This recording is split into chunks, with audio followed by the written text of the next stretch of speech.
A judge sentences a veteran's beloved horse to death, believing it's just another routine case.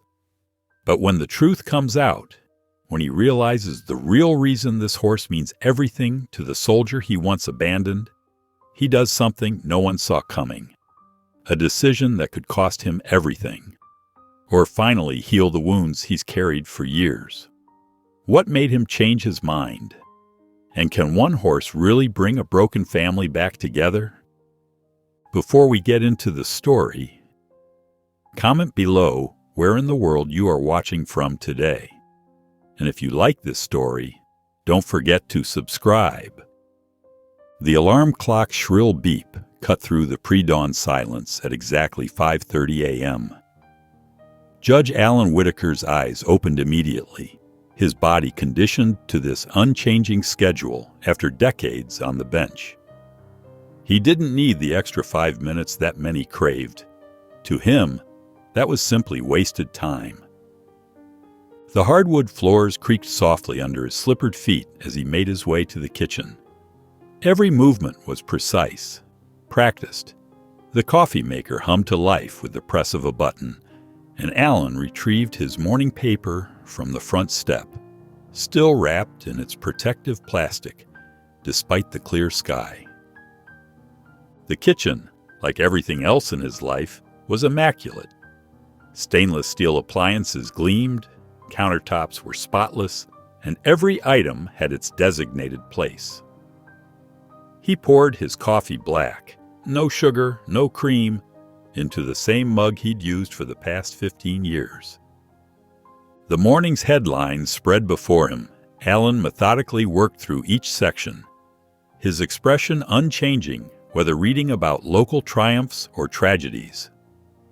By 7 a.m., he was dressed in a perfectly pressed charcoal suit, his tie straight, his silver hair neatly combed. His chambers at the courthouse reflected the same ordered precision as his home.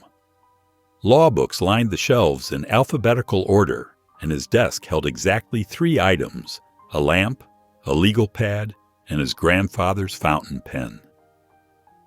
The morning's docket was heavy. A parade of faces passed before his bench, each seeking mercy, understanding, or justice. When Mrs. Rodriguez stood before him, tears streaming down her face as she begged for leniency. For her teenage son's first offense, Alan's expression remained impassive.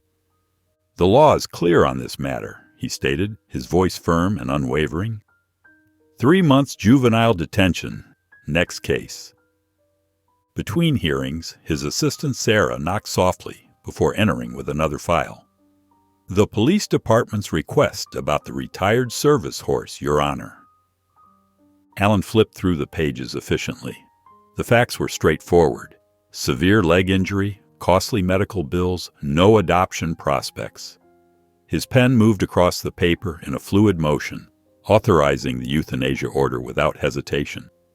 That evening, Alan's house was silent, save for the soft murmur of the evening news.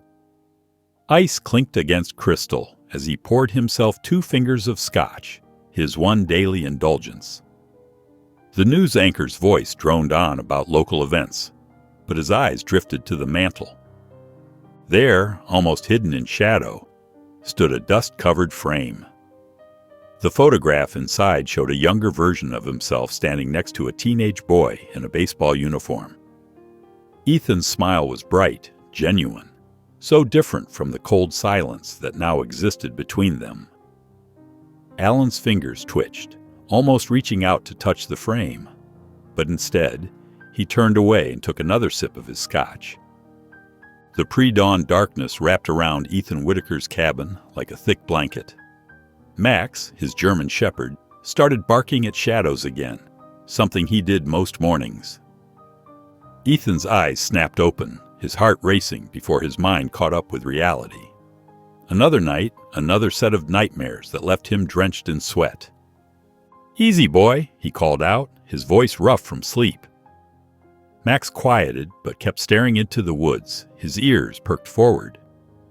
Ethan swung his legs over the side of his bed, running his hands through his disheveled dark hair.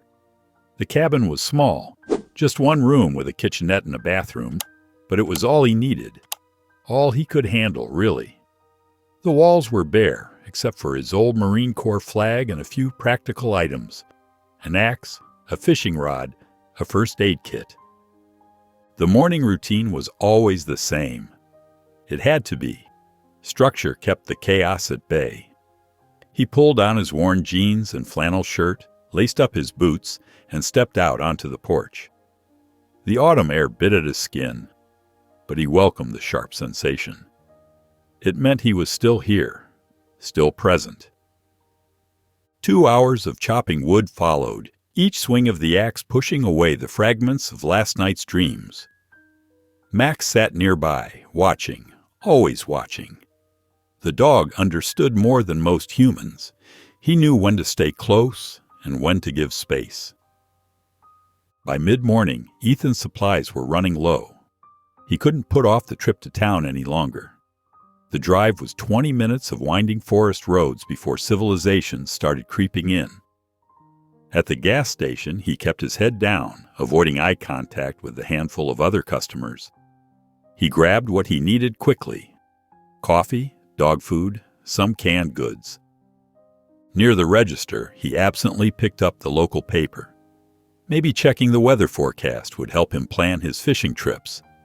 His eyes scanned the headlines mechanically until his hands froze. The paper crinkled under his suddenly tight grip. Retired police horse, Ranger, scheduled for euthanasia. The words hit him like a physical blow. Ranger! The name echoed in his mind, bringing with it a flood of memories he'd tried so hard to bury. He remembered that day with crystal clarity. The crowd, the noise, the overwhelming sensations that triggered his worst episode yet. And then Ranger, the steady presence that had somehow known exactly what he needed. The horse had positioned himself between Ethan and the chaos, creating a wall of calm that gave him time to breathe, to find his way back. Back in his truck, Ethan's breathing came in short, sharp bursts. His knuckles turned white on the steering wheel as the memories crashed over him like waves. The article's words burned in his mind. Euthanasia, scheduled for next week, severe injury, no adopters. His jaw clenched. Without conscious thought, his hand moved to the gear shift, slamming it into drive. The truck's engine roared as he pulled out of the gas station, tires kicking up gravel. He knew exactly where he was going. The courthouse where his father, Judge Alan Whitaker, held sway over life and death with the stroke of a pen. Judge Alan Whitaker sat in his chambers, surrounded by the familiar comfort of leather-bound law books and the soft ticking of an antique clock. His reading glasses perched on his nose as he methodically worked through the day's cases, making neat annotations in the margins. The sudden crash of his door flying open made him jump, his pen leaving an ugly mark across the paper. He looked up, ready to reprimand whoever had dared to disturb him so rudely. But the words died in his throat. Ethan stood in the doorway, chest heaving, his face flushed with anger. 3 years had changed him. His hair was longer, his face harder, his eyes carrying shadows that hadn't been there before. "You're going to reverse that ruling," Ethan said, his voice low and dangerous. Alan's shock quickly gave way to his practiced judicial demeanor. "This is highly inappropriate, Ethan. If you want to speak with me, make an appointment like everyone else." "Like everyone else?" Ethan's laugh was bitter. "That's the problem, isn't it? Everything has to fit into your perfect little system of rules. If you're talking about the police horse..." "His name is Ranger," Ethan cut in, stepping closer to the desk. "And you just signed his death warrant without a second thought." Alan's jaw tightened. "The ruling was based on clear evidence. The horse is injured, expensive to maintain, and he saved my life." Ethan's fist came down hard on the desk, making the nameplate rattle. "But you wouldn't know that, would you? You never cared about anything that didn't fit into your black and white world. You've sentenced innocent people before, but I never thought you'd kill a hero." Alan's composure slipped for just a moment, his eyes widening at his son's words. But years of practice helped him recover quickly. "It's a horse, Ethan. You're acting like this is a murder case." "He saved me, Dad." Ethan's voice cracked slightly. "But I guess that doesn't mean anything to you either." The words hung heavy in the air between them. Alan felt something crack in his carefully maintained facade. His mouth opened, then closed again, pride and habit keeping him from speaking the words that crowded his throat. Ethan waited for a response, his eyes searching his father's face. Finding nothing but the same stone-faced expression he'd known all his life, he turned and stormed out, slamming the door so hard the wall shook. Alan slumped back in his chair, rubbing his temples. The first time his son had spoken to him in 3 years. And it had been this, not a reunion, but a confrontation that left him feeling hollow. Through his window, he watched Ethan's figure disappear across the courthouse lawn, and something deep and uncomfortable stirred in his chest. Ethan's truck roared down the highway, his knuckles white against the steering wheel. Every mile marker that passed made his heart race faster. The facility where they kept Ranger was on the outskirts of town, a plain building that looked more like a warehouse than an animal care center. His mind raced with memories of that day, the crushing weight of his PTSD episode, the panic that had sent him stumbling into the police stables, and Ranger's gentle presence that had somehow anchored him back to reality. The horse had stood guard over him for hours, refusing to let anyone approach until Ethan's breathing had steadied. The truck's tires crunched on gravel as he pulled into the facility's parking lot. Without bothering to properly park, he jumped out and rushed through the front doors. A startled receptionist looked up from her desk. "Sir, can I help you?" "I need to see Ranger, the police horse." His voice came out rough, desperate. "I'm sorry, sir, but we have strict protocols about—" "Please," Ethan cut her off. "You don't understand. I have to see him." The intensity in his eyes must have convinced her because she called over a supervisor. After some heated discussion and Ethan's continued insistence, they finally led him back to the stalls. Ranger stood in the last stall, his proud head hanging lower than Ethan remembered. The injury was visible in the way he favored his right leg, but his eyes were still bright, still full of life. When Ethan approached, the horse's ears pricked forward in recognition. "Hey, buddy," Ethan whispered, his hand trembling as he reached out to touch Ranger's soft muzzle. "I'm here. I won't let them do this to you." The facility director appeared, clipboard in hand. Ethan turned to her immediately. "I'll take him. I'll pay for everything. Medical expenses, feed, whatever he needs. Just don't do this." She shook her head sadly. "I'm sorry, Mr. Whitaker, but this isn't our decision to reverse. The order's been signed. We're scheduled to proceed in less than an hour."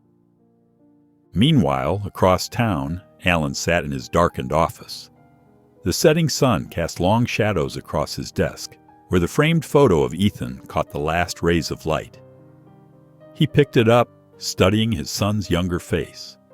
Something shifted in his chest, an unfamiliar ache that wouldn't go away.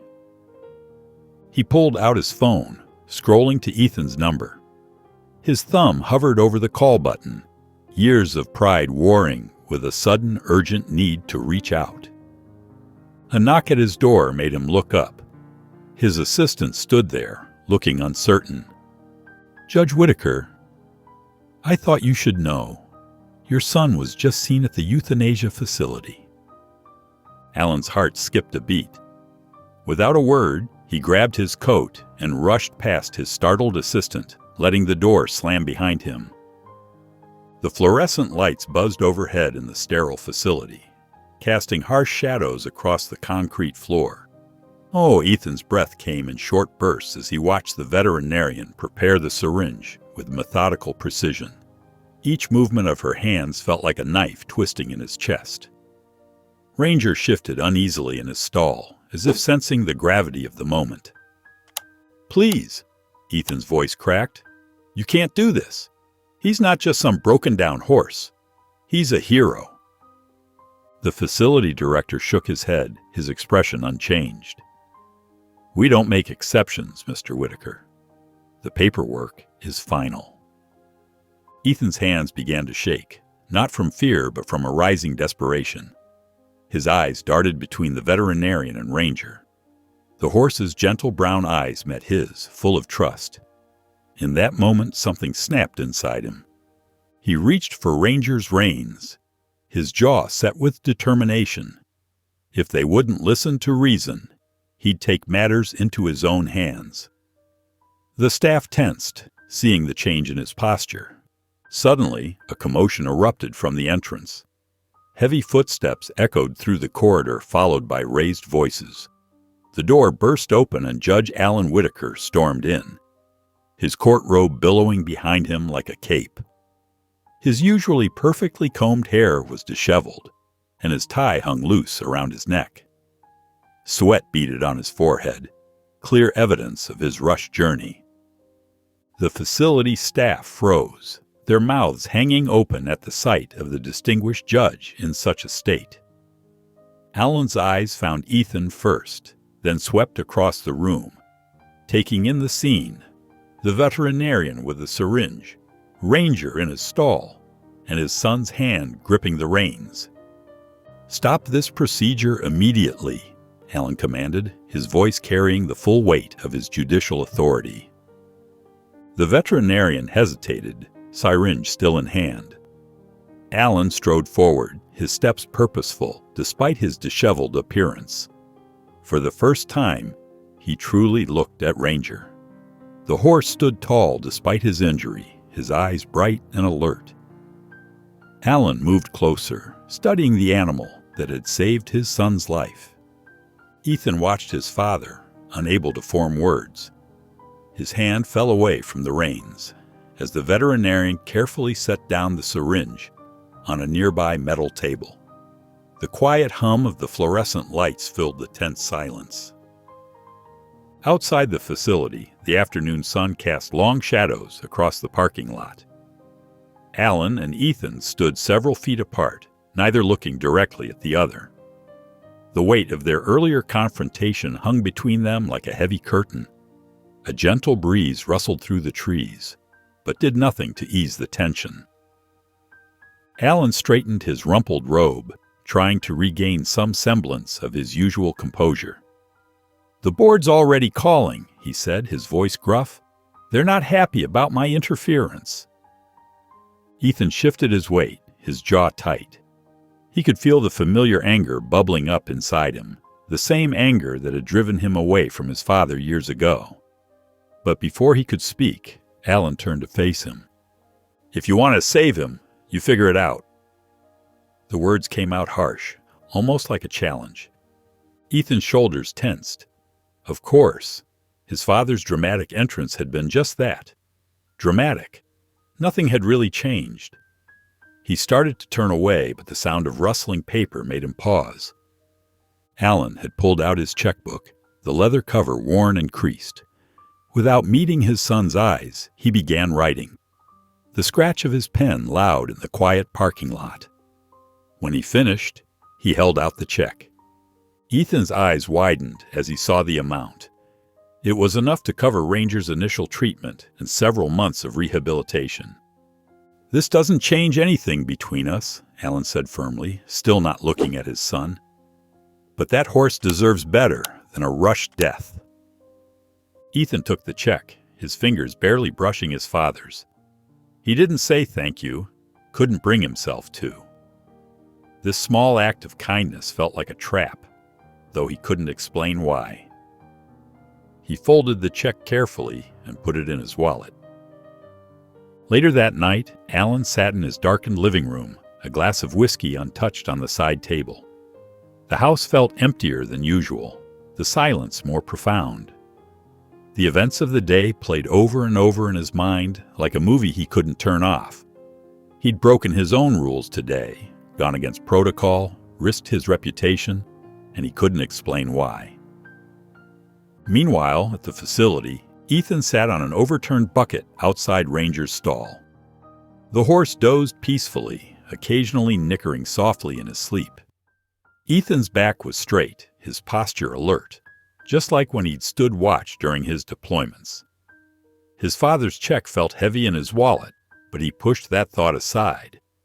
Right now, his mission was clear: protect Ranger, no matter what. The morning sun had barely risen when Ethan arrived at the facility. Dr. Morris, the staff veterinarian, waited for him with a grim expression that made Ethan's stomach drop. "The x-rays came back," Dr. Morris said, holding up the films. "The damage is extensive. See these dark areas? The bone isn't healing properly." He pointed to several spots on the image. "In my professional opinion, euthanasia might still be the most humane option." Ethan's jaw clenched. "No!" The word came out sharp and final. "That's not happening." Back in his truck, Ethan pulled out his laptop and started searching. Hours ticked by as he scrolled through endless websites about equine rehabilitation. The costs were staggering: specialized treatments, custom braces, therapy sessions. His father's check, which had seemed so generous yesterday, now felt like a drop in the bucket. Meanwhile, Judge Alan Whitaker sat in his courtroom, mechanically going through his daily routine. But something was off. During a brief recess, his assistant Sarah noticed him staring at an empty spot on his desk, his coffee growing cold beside him. "Your Honor?" she asked. "The next case is ready." Alan blinked, coming back to himself. "Hold my calls," he said suddenly. "I need to make one of my own." In his chambers, Alan dialed a number he hadn't used in years. "Dr. Thompson, it's Alan Whitaker. I need a favor. It's about a horse." By late afternoon, Dr. Thompson arrived at the facility. She was a tall woman with silver hair and kind eyes that held decades of experience. Ethan watched from the corner as she examined Ranger, her hands moving carefully over the injured leg. The examination seemed to take forever. Ethan paced, while Alan stood perfectly still, his hands clasped behind his back. Finally, Dr. Thompson straightened up. "If you're serious about saving him," she said slowly, "I have one recommendation." Both men leaned forward, Ethan's face tense with suspicion, Alan's carefully neutral. "There's a veteran-run equine therapy program about 2 hours from here," she explained. "They specialize in cases like this, rehabilitating service animals while working with veterans who have PTSD. She looked directly at Ethan. "But I have to be clear. This isn't a quick fix. We're talking months of work, daily commitment. It's as much about patience as it is about medical care." Ethan stood at his truck, staring at the brochure for Haven's Rest Equine Therapy Ranch. His hands trembled slightly as he read through the program details again. The thought of being around other people, other veterans, made his chest tight. He'd spent years building his quiet life in the woods, where the only sounds were birds and his own thoughts. In his courthouse office, Alan faced his own storm. Judge Matthews, a longtime colleague, stood before his desk with a disapproving frown. "Alan, you've compromised your position," Matthews said. "Intervening in a case you already ruled on, it sets a dangerous precedent."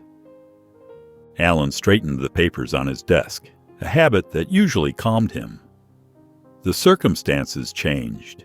New evidence came to light. Evidence? Or was it just your son's emotional appeal? The question hung in the air, heavy and accusatory. For the first time in his career, Alan had no legal precedent to cite, no carefully worded response. He'd acted on something else entirely, something that felt suspiciously like his heart. The next morning, both men arrived at Haven's Rest. The ranch sprawled across rolling hills, dotted with wooden fences and grazing horses.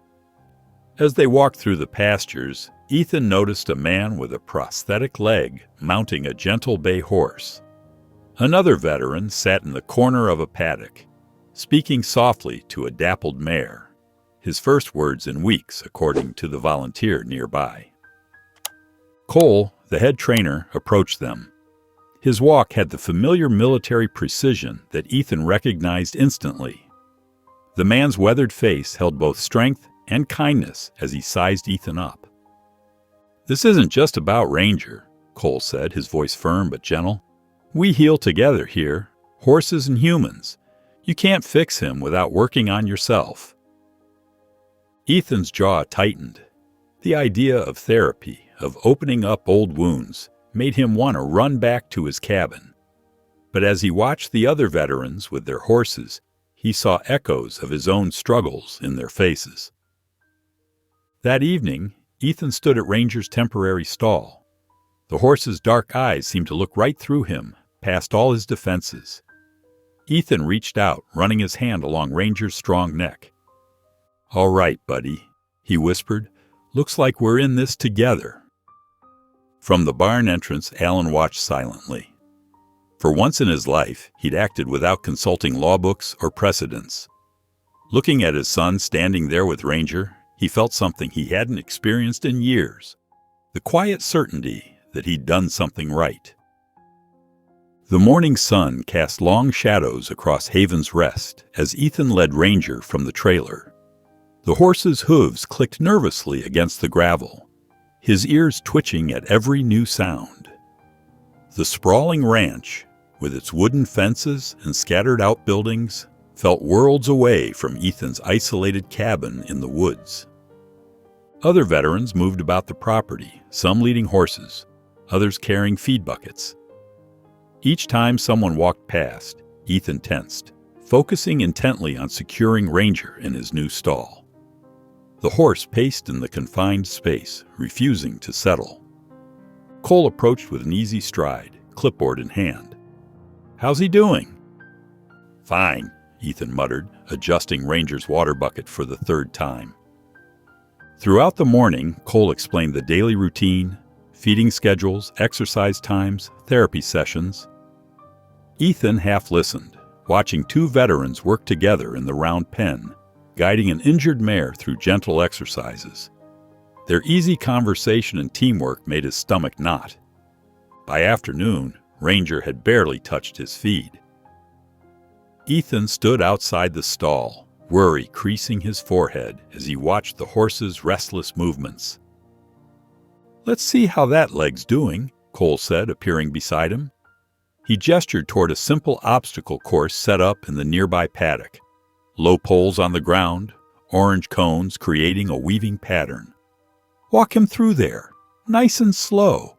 We need to assess his range of motion." Ethan's jaw clenched.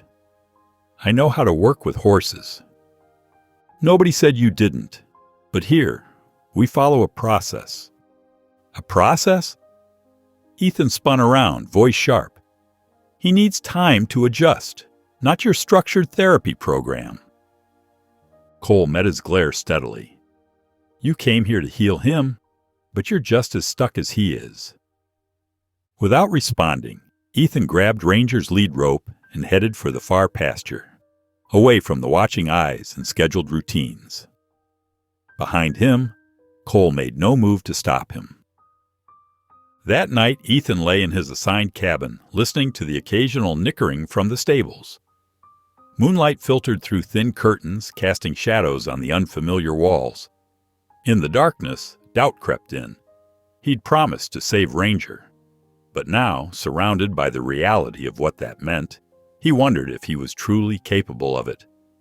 The sound of horses shifting in their stalls carried through the night air.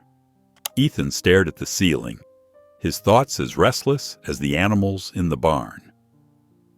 Judge Alan Whitaker sat in his chambers, his usually pristine desk cluttered with papers. The morning light filtered through Venetian blinds, casting striped shadows across a newspaper headline. Local judge reverses own, ruling in police horse case. District Attorney Thompson leaned against the doorframe, his expression grave. "Alan, we need to talk about this horse situation."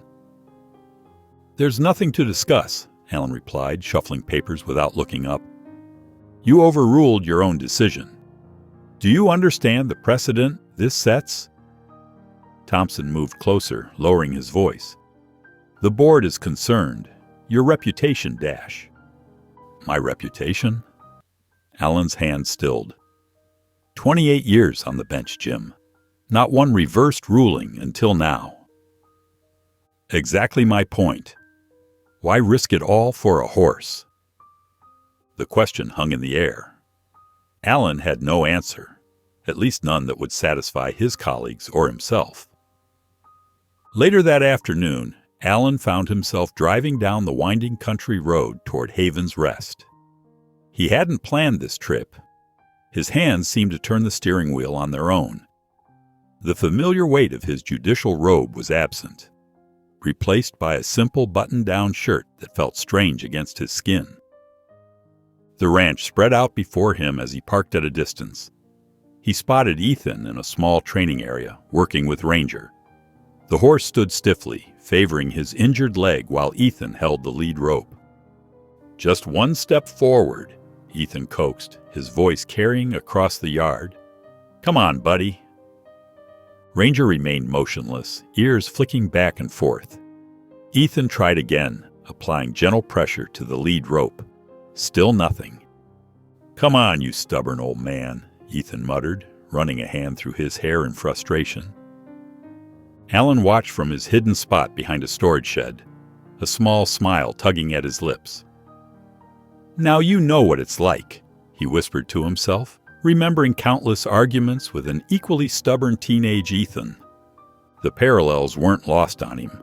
A stubborn horse, an impatient handler, both needing to learn trust again. Without making his presence known, Alan turned and walked back to his car. He wasn't ready to face Ethan, not yet.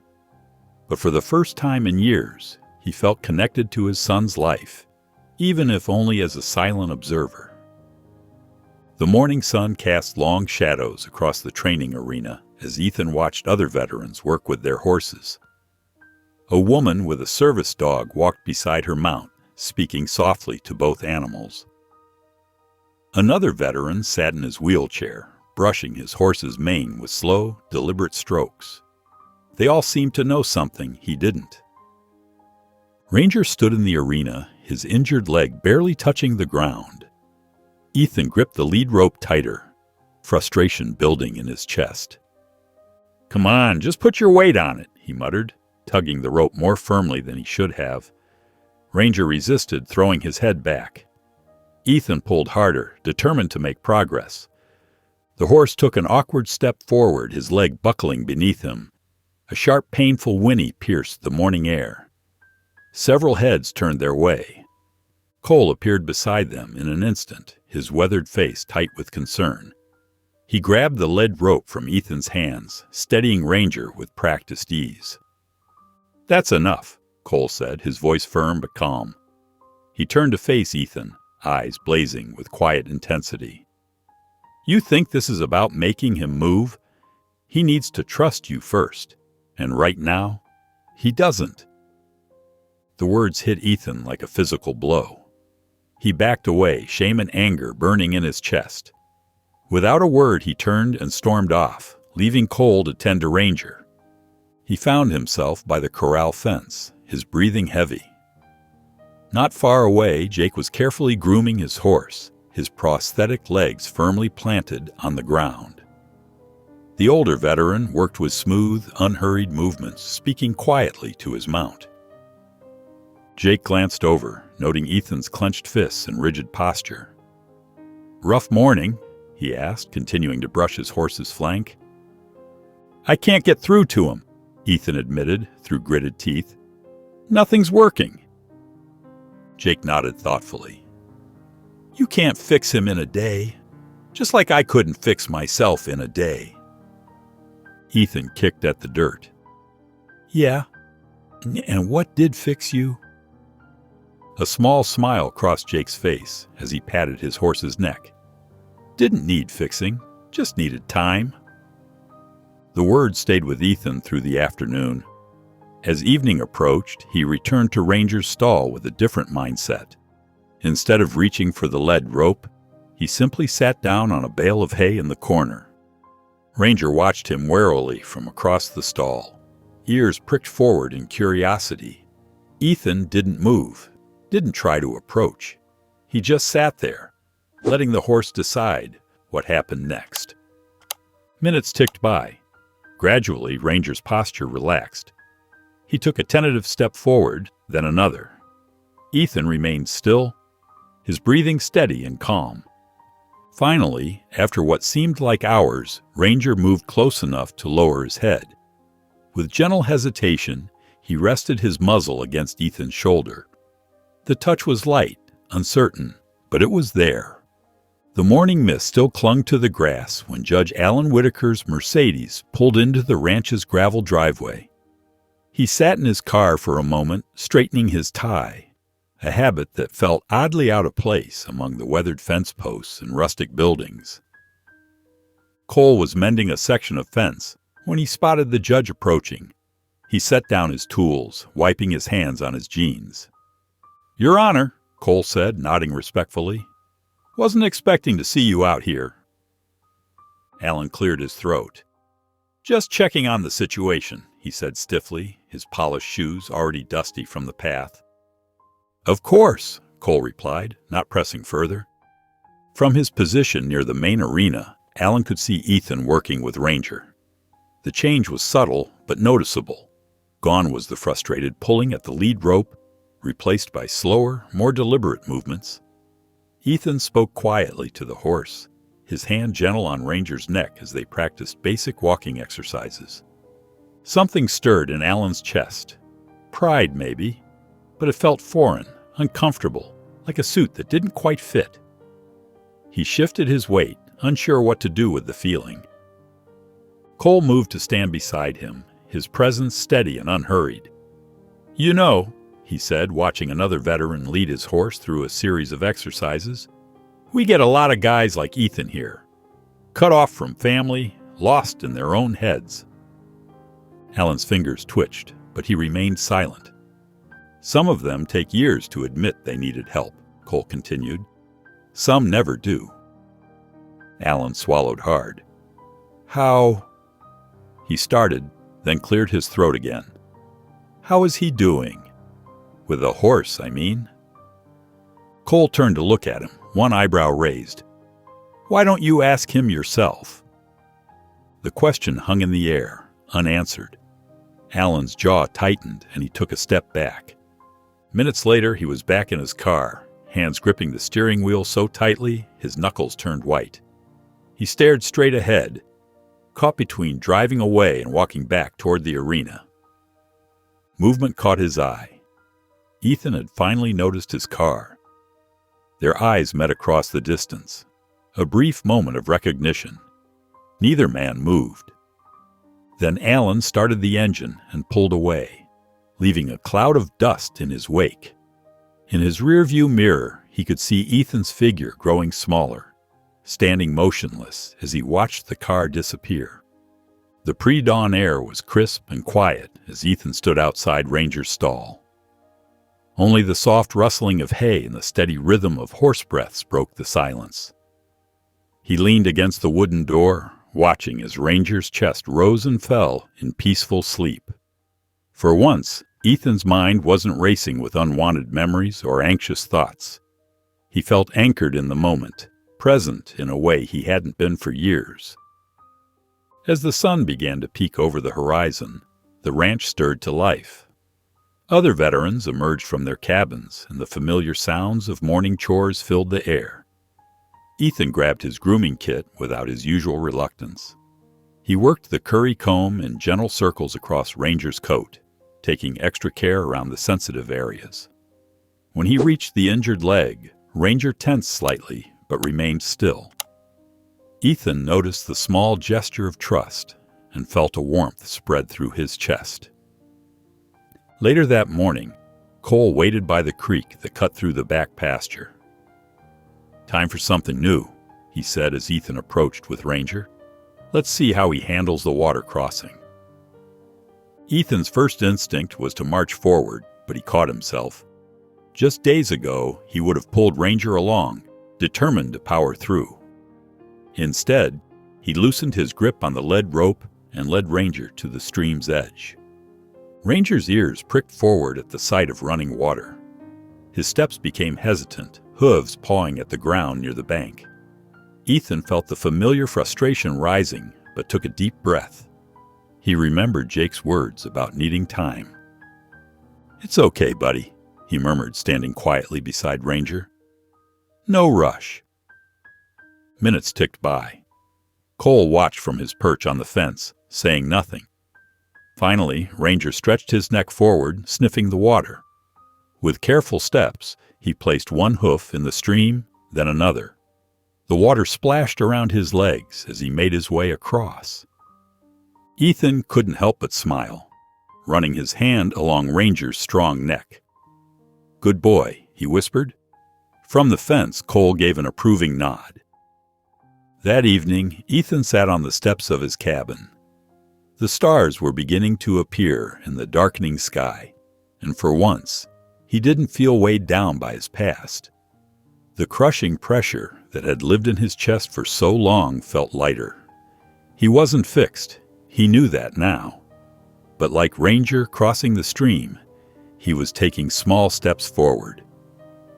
Judge Alan Whitaker sat at his mahogany desk, the stack of case files untouched before him. His pen tapped against the polished wood, an irregular rhythm that matched his restless thoughts. The morning sun streamed through his office window, but his mind was elsewhere, back at the ranch, replaying that brief moment when Ethan's eyes had met his. For years, he'd built a wall of justifications around himself. Ethan was stubborn. Ethan wouldn't listen. Ethan needed to find his own way. But now, watching his son work with Ranger, those excuses felt hollow. He pulled out the old photo from his desk drawer, the one of him and Ethan at a baseball game, both smiling. It seemed like a lifetime ago. Alan's fingers hovered over his phone. After several deep breaths, he picked it up and dialed the ranch's number. Cole answered on the third ring. "Morning, Judge." Cole's voice was steady, unsurprised. "What can I do for you?" Alan cleared his throat. "I've been thinking about the ranch, about Ranger's rehabilitation." He paused, struggling with the words. "I want to help." The line went quiet for a moment. When Cole spoke again, his voice was gentle but firm. "That's not my decision to make, Judge. It's your son's." The truth in those words hit Alan like a physical force. He nodded slowly, even though Cole couldn't see him. Yes, I suppose you're right." That evening, Alan's car crunched over the gravel road leading to the ranch. He parked near the entrance, but kept the engine running. Through the windshield, he could see Ethan in the distance, leading Ranger across the field. The setting sun cast long shadows, but Alan could still make out the changes in his son's demeanor. The way his shoulders had relaxed, how his movements were more fluid and confident. Ethan walked with purpose now, not the rigid tension that had marked him before. Even from this distance, Alan could see how Ranger responded to him, following his lead without resistance. They moved together with a kind of harmony that spoke of growing trust. For the first time, Alan wondered if perhaps Ethan was finding his way to healing without his father's interference. The thought brought both relief and an unexpected pang of sadness. The morning sun cast long shadows across the ranch as Ethan led Ranger to the training area. His boots crunched against the dirt, and he could feel the horse's nervous energy through the lead rope.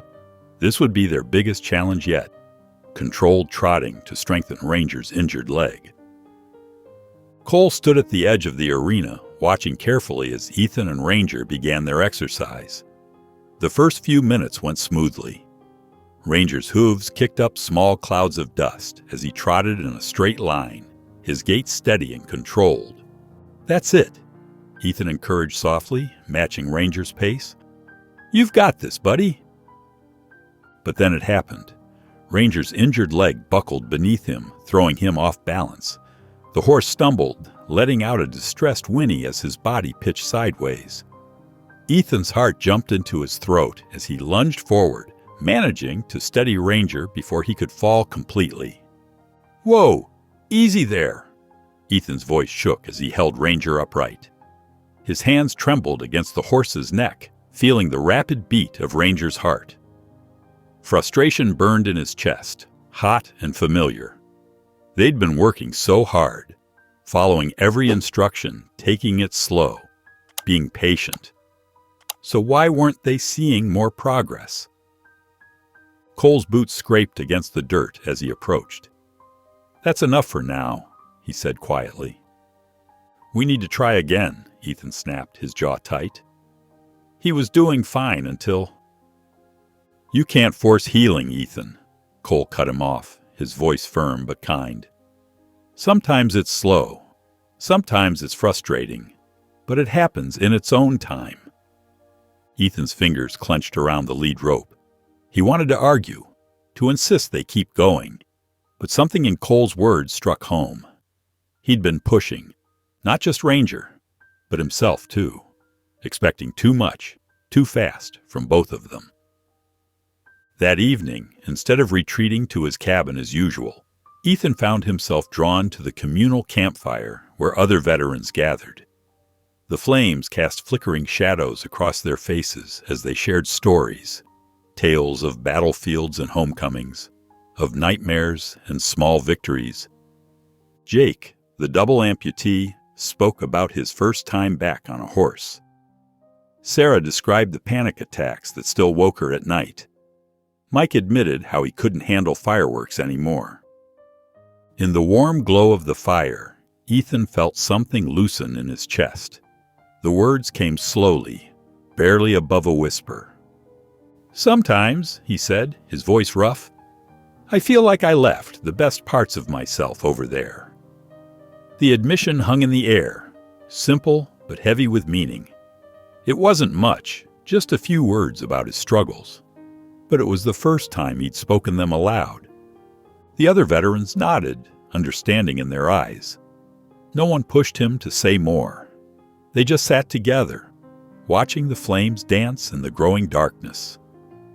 The early morning mist hung low over the ranch as Alan's car pulled into the gravel driveway. His hands gripped the steering wheel tightly, knuckles white with tension. He'd rehearsed this moment countless times during sleepless nights, but now that he was here, all his practiced words felt hollow. Through the thin fog, he spotted Ethan leading Ranger toward the training pen. The horse's hooves made soft thuds against the damp earth, his injured leg moving with more confidence than before. Alan stepped out of his car, the door closing with a soft click that seemed to echo in the quiet morning air. Ethan stopped when he saw his father. Ranger shifted restlessly beside him, sensing the tension. They stood like that for what felt like an eternity, father and son, separated by years of silence and a few yards of muddy ground. Alan took a deep breath. He'd spent his entire career choosing the right words, making decisive statements. But this was different. This wasn't about the law or justice or being right. For once in his life, it was about being honest. "I was wrong," Alan said, his voice carrying clearly across the space between them. Ethan's hand tightened on a Ranger's lead rope. His expression flickered with surprise. He'd never heard those words from his father before. Alan stepped forward, his polished shoes collecting morning dew from the grass.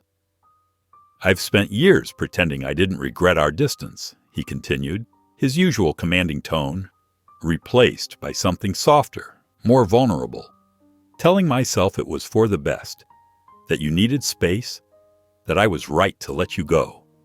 He paused, swallowing hard. "But the truth is, I do regret it. Every day. Ranger nickered softly, nudging Ethan's shoulder. The morning sun was breaking through the mist now, casting long shadows across the training pen. I don't expect you to forgive me, Alan said, his voice rough with emotion. I wanted to say it. For the first time in years, Ethan saw his father without his judicial mask. No stern expression, no air of authority, just a man, standing in a muddy field at dawn, trying to bridge a gap he'd helped create. Ethan didn't speak. The weight of years of anger and hurt still sat heavy in his chest. But something had shifted. Looking at his father now, he saw not the unyielding judge who dismissed his feelings, but someone capable of change, just like he was, just like Ranger was. Slowly, deliberately, Ethan gave a small nod. It wasn't forgiveness, not yet, but it was acknowledgement, understanding, a crack in the wall between them.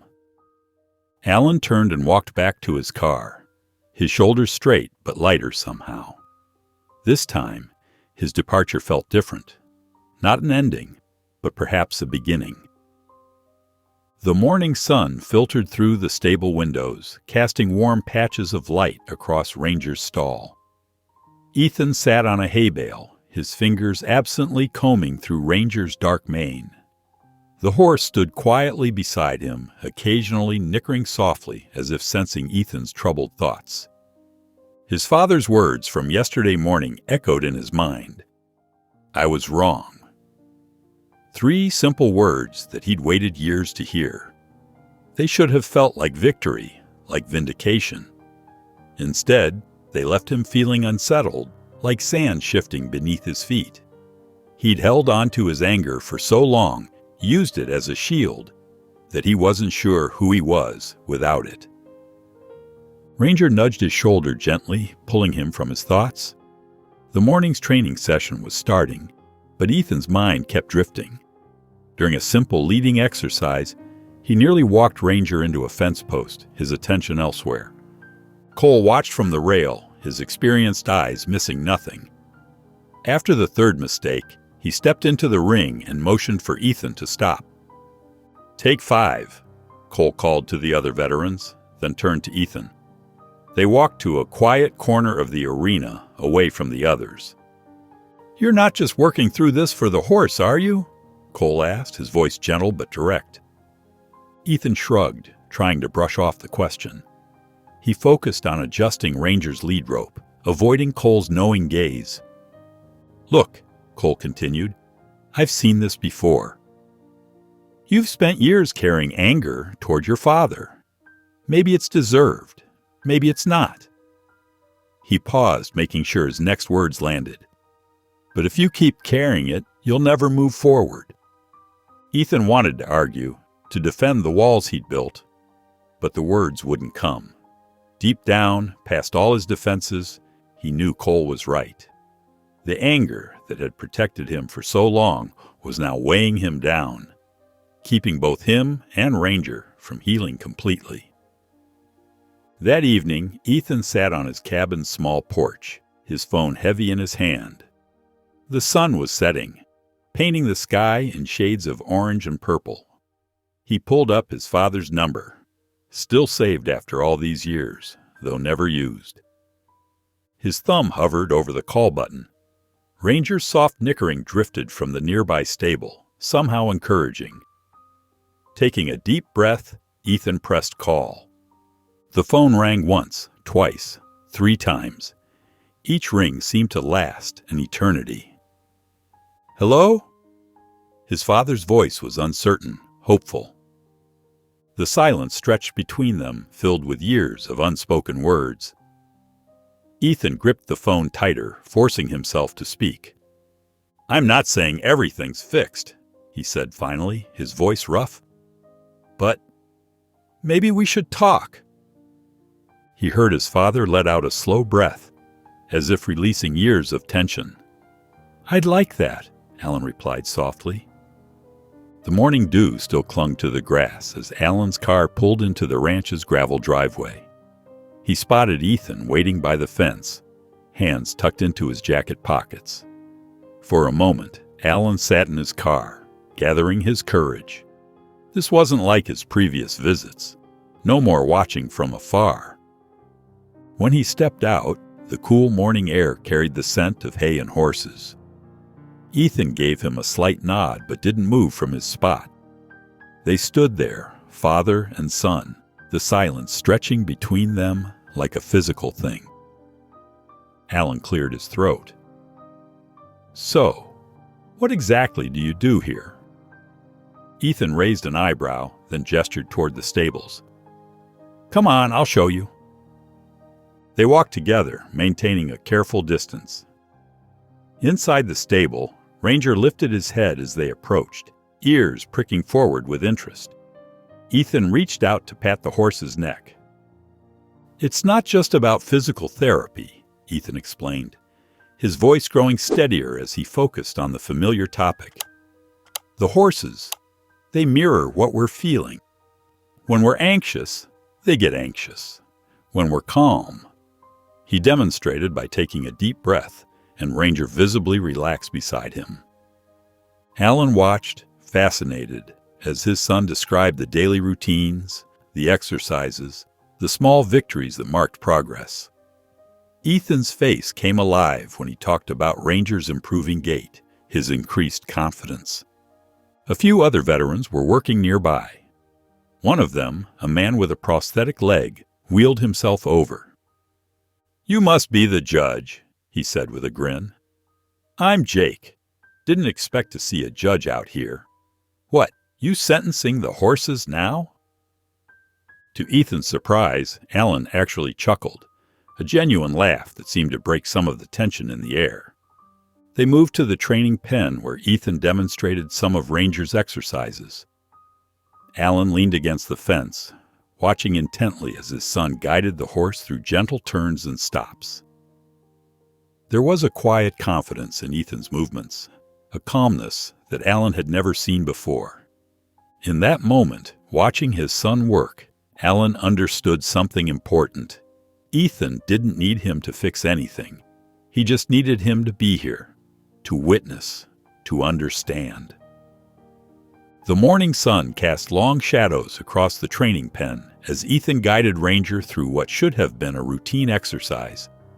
They'd done this a dozen times before, a simple trot to build strength in his injured leg. But something was different today. Ranger's steps grew unsteady. His breathing became labored. Then, without warning, his back leg buckled. The horse's massive body swayed, and Ethan's heart stopped as Ranger collapsed onto the soft dirt. "No, no, no!" Ethan rushed to Ranger's side, his hands trembling as he checked for signs of distress. Cole was already calling the vet, his voice sharp with urgency. The next hour felt like an eternity. The vet examined Ranger thoroughly, her face growing more serious with each passing minute. When she finally stood up, her expression made Ethan's stomach drop. "The leg isn't healing as we hoped," she said quietly. "The muscle isn't rebuilding fast enough to support his weight. If we don't see significant improvement soon—" She didn't need to finish the sentence. Ethan sat by Ranger's stall later that afternoon, his shoulders slumped in defeat. The horse had managed to stand again, but his movements were painfully cautious. Every step seemed to mock their progress, erasing weeks of careful rehabilitation. He didn't look up when he heard footsteps approaching.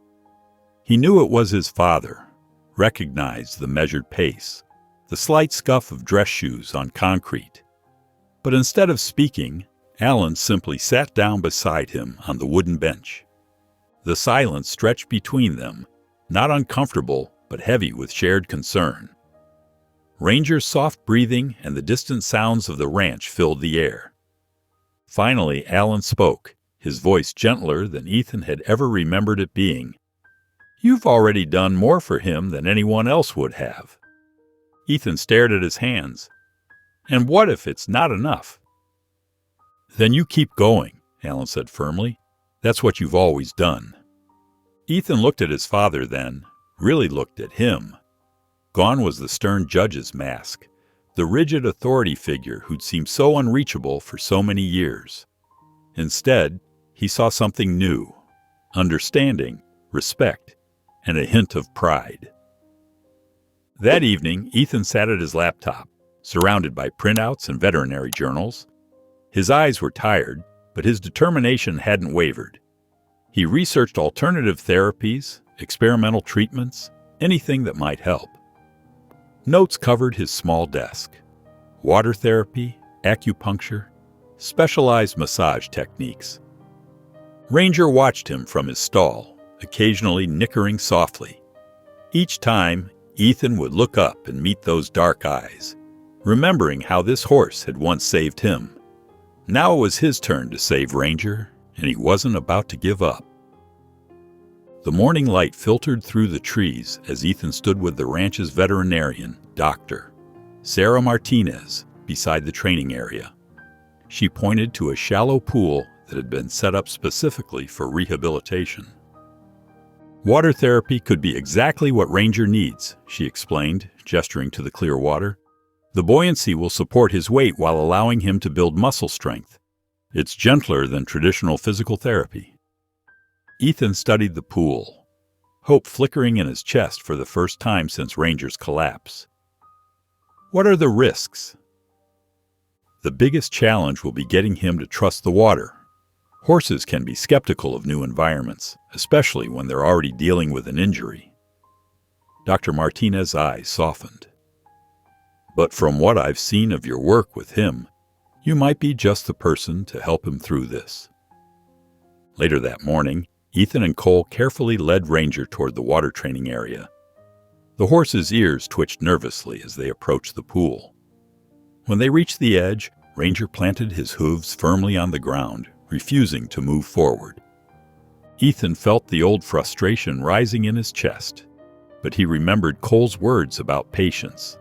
Instead of pulling on the lead rope, he stood quietly beside Ranger, one hand resting on the horse's neck. "It's okay, buddy," he murmured. "We've got time."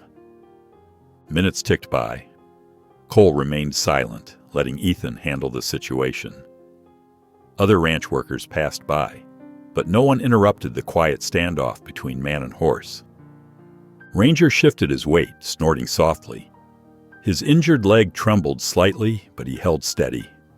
Ethan continued to wait, his breathing slow and even, projecting calm confidence. Then, almost imperceptibly at first, Ranger lifted his front hoof. The water rippled as he took that first tentative step. Another step followed, then another. The cool water swirled around his legs, and something remarkable happened. Ranger's movements became smoother, more confident. In the water, the weight of his injury seemed to lift. Ethan's face broke into a wide grin as he watched Ranger wade deeper into the pool. He glanced over at the fence where his father stood watching. Alan's usual stern expression had softened into something else: pride, mixed with a touch of wonder. Cole nodded approvingly from his position at the pool's edge. "See what happens when you let them choose to trust you?" Ethan ran his hand along Ranger's mane, feeling the strong muscles shift beneath his palm as the horse continued to move through the water. For the first time since Ranger's collapse, real hope bloomed in his chest. The autumn breeze rustled through the trees as morning light spilled across the ranch. 6 weeks had passed since Ranger's first water therapy session, and the changes were evident in both horse and handler. Ethan moved with an ease that had been absent when he first arrived. His shoulders relaxed, his steps measured and confident. Ranger's rehabilitation was progressing steadily. The horse now walked with only a slight hesitation, his injured leg growing stronger each day. The water therapy sessions had become a daily ritual, one that both Ethan and Ranger seemed to look forward to. Alan's truck pulled up to the ranch, the gravel crunching under its tires. These visits had become more frequent, no longer marked by the awkward tension that had initially surrounded them. He walked toward the stable, his dress shoes slightly out of place among the work boots and hay. Inside, he found Ethan methodically brushing Ranger's mane. The morning light filtered through the stable windows, casting a warm glow over the scene. Ethan didn't stop his movements as his father approached, but he acknowledged him with a slight nod. The brush moved in long, steady strokes through Ranger's mane. The horse stood quietly, eyes half closed in contentment. Alan watched the gentle interaction, noting how different his son looked from the angry man who had burst into his chambers months ago. Without a word, Ethan extended his arm, offering the brush to his father. Alan stared at it for a moment, this simple tool that represented so much more than just grooming a horse. His hand hesitated before reaching out to take it. The brush felt foreign in his grip at first. Alan moved it cautiously across Ranger's coat, feeling the coarse hair beneath his fingers. It was so far removed from his world of law books and gavels. "Didn't think I'd be standing here doing this," Alan said quietly, continuing the gentle strokes. Ethan watched his father's awkward but earnest attempts. "Yeah, well, neither did I." The words hung in the air between them, free from their usual weight of accusation or defense. It was just a simple truth, spoken in the peaceful morning light of the stable. Alan continued brushing, his movements becoming more natural. Ranger shifted slightly, turning his head to look at the judge with one dark eye, as if appraising him. The horse seemed to accept Alan's presence, just as Ethan had slowly begun to do. When the grooming was finished, Ethan took Ranger's lead rope and guided him toward the stable door. Alan stepped back, watching as his son and the horse moved across the field together. Their steps matched each other's rhythm, steady, sure, forward-moving. The morning sun caught them in its golden light, highlighting the strength that had developed in both of them. Alan felt something settle in his chest, a quiet peace he hadn't experienced in years. Standing there, watching his son, he realized that sometimes the greatest victories came not from fighting, but from learning to let go. The autumn sun cast long shadows across the ranch as Cole approached Ethan with the paperwork. The forms were simple enough: an agreement to transfer Ranger's care to the equine therapy program permanently. Ranger had exceeded everyone's expectations in his recovery, and now he was strong enough to help other veterans find their way back, just as he had helped Ethan. Ethan's hands trembled slightly as he held the papers. Ranger stood in his stall, watching him with those knowing eyes. The horse's injured leg barely showed signs of the trauma now, just a slight stiffness in cold weather. Throughout the day, Ethan walked the ranch grounds, the unsigned papers weighing heavy in his back pocket. He watched other veterans working with their therapy horses, saw their small victories and breakthroughs. A young woman with a prosthetic leg mounted her horse for the first time, tears streaming down her face as she sat tall in the saddle. An older veteran who rarely spoke was quietly telling his horse about his grandchildren. Ranger could be part of those stories. He could help create more moments like these. Alan found Ethan sitting on a fence rail staring at nothing in particular. The judge had come to understand his son's silences better these past few months. He climbed up beside him, their shoulders almost touching. "No matter what you choose, you saved him," Alan said quietly. Ethan looked at his father, really looked at him. The words sank in slowly. He had saved Ranger, not just from death, but from being discarded. He'd given him a chance to heal, to find purpose again, just like Ranger had done for him. That evening, Ethan sat beside Ranger in his stall, the sweet smell of hay surrounding them. He pressed his forehead against Ranger's, feeling the horse's warm breath on his face. The connection between them was strong, built on mutual trust and healing. "You're gonna do good here, buddy," Ethan whispered, his voice rough with emotion. "You're gonna help a lot of people, just like you helped me." Ranger nudged him gently with his muzzle, his eyes soft and understanding. In that quiet moment, Ethan knew he had made the right decision. The morning dew sparkled on the grass as Ethan picked up the pen, his signature flowing across the bottom of the form.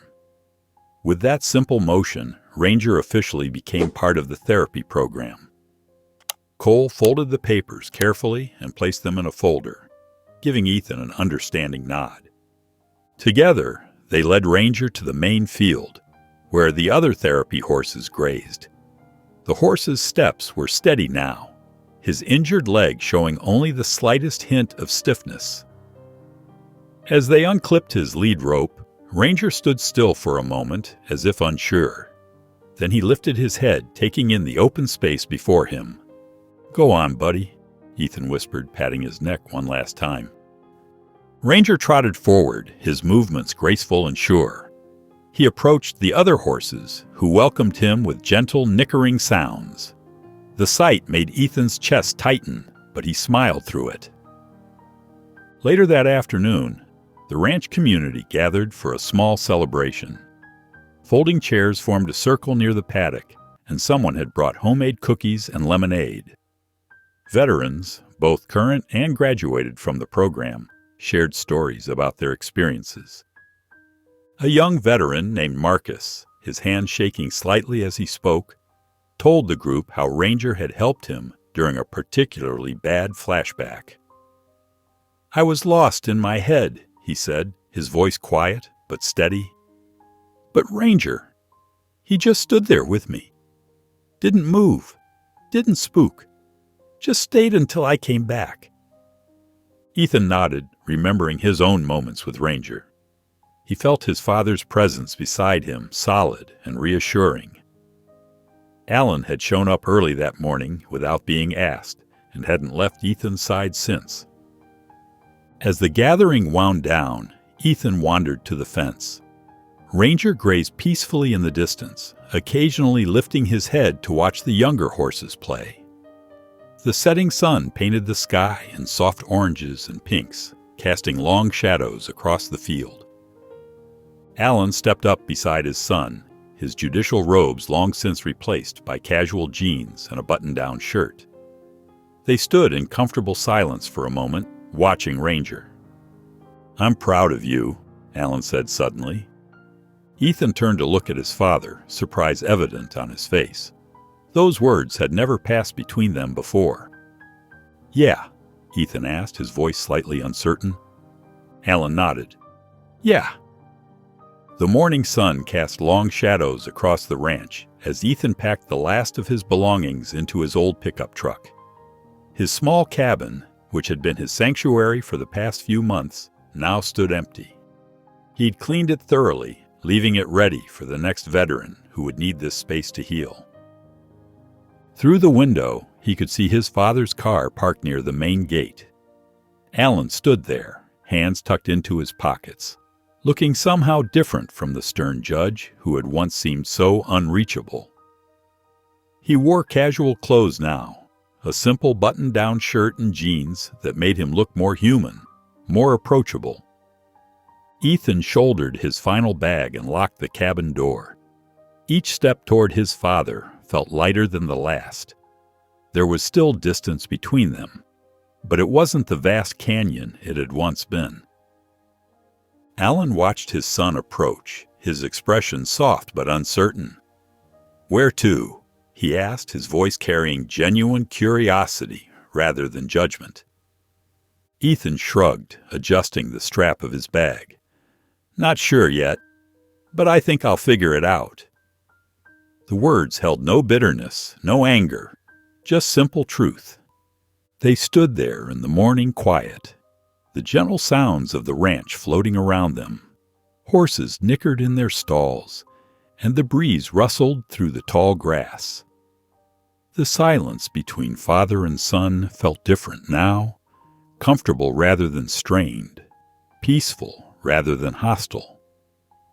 Alan shifted his weight, then extended his hand toward his son. The gesture was simple but loaded with meaning, an acknowledgement of the past, an acceptance of the present, and perhaps a hope for the future. Ethan looked at his father's offered hand. A few months ago, he might have turned away. But now, after everything that had happened with Ranger, after all the healing that had taken place in this sanctuary, he reached out and clasped it firmly. "Don't be a stranger, all right?" Alan's voice carried a hint of vulnerability that Ethan had never heard before. A small smirk played at the corner of Ethan's mouth. "No promises," he replied, but his tone was light, almost teasing. Climbing into his truck, Ethan started the engine. As he pulled away from the ranch, his eyes caught the rearview mirror. The ranch stretched out behind him, peaceful and serene in the morning light. Near the fence line stood Ranger, his head lifted, watching Ethan's departure. The horse's presence seemed to embody everything that had changed over these past months. Ethan smiled, knowing deep in his heart that they were both exactly where they were meant to be. If you enjoyed the story of Ethan and Ranger, I handpicked this next story that you will enjoy. Please don't miss this one. Click here to watch it.